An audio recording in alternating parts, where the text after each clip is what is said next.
Imagine it's October 1347. 12 massive Genoese trading ships pull into the bustling port of Messina, Sicily. But something is terribly wrong. As the crowds gather on the docks, they're met with a horrifying sight. Most of the sailors are dead. The few who are still alive are covered in strange, black boils that ooze blood and pus.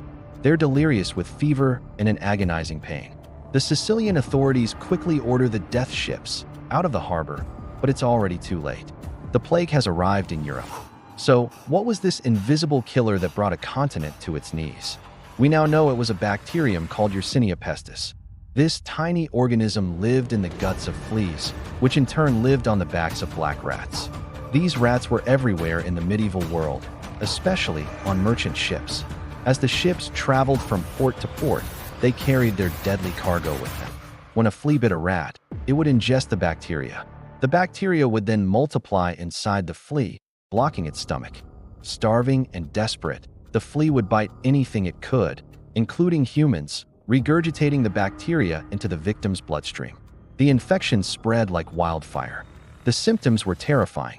Within days of being bitten, victims developed a high fever, chills, and extreme weakness. Then came the buboes, the swollen, painful lymph nodes in the groin, armpits, or neck that gave the bubonic plague its name.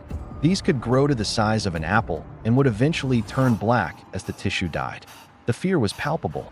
People abandoned their families, doctors refused to see patients, and priests wouldn't perform last rites. The social fabric completely unraveled. In their desperation, people tried all sorts of bizarre cures. They believed the plague was a punishment from God, or perhaps caused by bad air. Doctors, wearing strange beak-like masks filled with herbs, would lance the buboes or practice bloodletting, which only weakened the patient further. Some of the wealthy would grind up emeralds and mix them into a tea. Others tried bathing in urine or placing live frogs on their buboes, hoping to draw out the poison. Of course, none of this worked. The disease was so swift and deadly that people would often go to bed healthy and be dead by morning.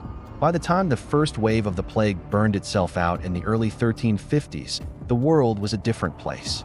It's estimated that the Black Death wiped out at least 1/3 of Europe's population. Some historians put the number as high as 60%. It was an unimaginable catastrophe, with entire villages disappearing from the map. But from this immense tragedy, a new world began to emerge. With so many people gone, labor was suddenly in short supply. This meant that surviving peasants and workers could demand higher wages and better conditions. The rigid feudal system that had dominated Europe for centuries began to crumble. This massive social and economic shift helped pave the way for the Renaissance and the modern world as we know it. The Black Death stands as a stark reminder of how vulnerable humanity can be to disease. It was the deadliest pandemic in recorded history, a dark chapter that reshaped the course of civilization. But it's also a story of resilience, a testament to how, even after the most devastating losses, societies can rebuild, adapt, and eventually recover.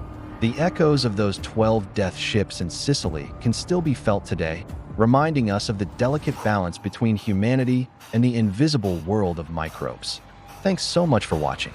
If you found this journey into history interesting, please hit that like button and subscribe for more deep dives into the events that shaped our world.